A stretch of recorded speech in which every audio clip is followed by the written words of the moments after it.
préférée. Mon occupation préférée. Bon, aujourd'hui, c'est certainement écrire des romans parce que c'est ça que je fais. Très longtemps, ça a été d'enseigner, faire de l'histoire. Ma méthode de travail, si vous voulez, bon, au démarrage, je m'intéresse souvent pour des raisons, parce que ça me tombe sous les yeux ou des choses comme ça. Bon, je me dis, là, il y a des situations qui ne sont pas claires. C'est pas ce que je lis dans le journal ne me convainc pas. Ce matin, j'avais pris l'exemple, je vais le reprendre, de Lorraine Connexion.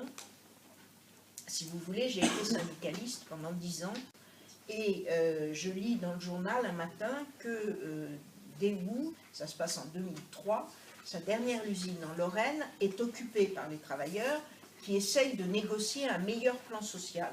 Daewoo veut s'en aller, enfin Kim, le nom du patron, veut s'en aller et fermer l'usine, et donc les travailleurs occupent pour l'empêcher d'emporter les machines et pour essayer de négocier un meilleur plan social. Et cette usine prend feu pendant que les gars sont dedans, et l'article dit que le leader de la grève et de l'occupation a été arrêté, c'est lui qui aurait mis le feu.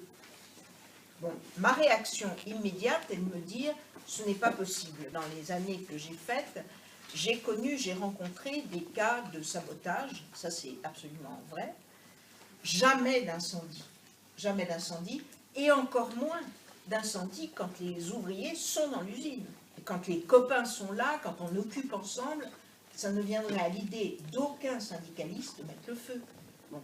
Donc la version, me semble, donne le journal, que transmet le journal, parce que ce n'est pas lui qui l'a inventé, c'est la police qui lui a donné cette version, me paraît absolument fausse. Donc ma réaction, c'est de prendre ma voiture, d'aller là-bas, de rencontrer les gens qui occupaient, de commencer à discuter avec eux, et puis de fil en aiguille, au bout de pas mal de temps, ça fait un roman. Voilà. Donc, le point de départ est minuscule.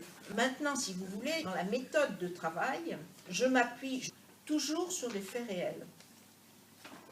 Les faits sont réels. Alors, je les trafique.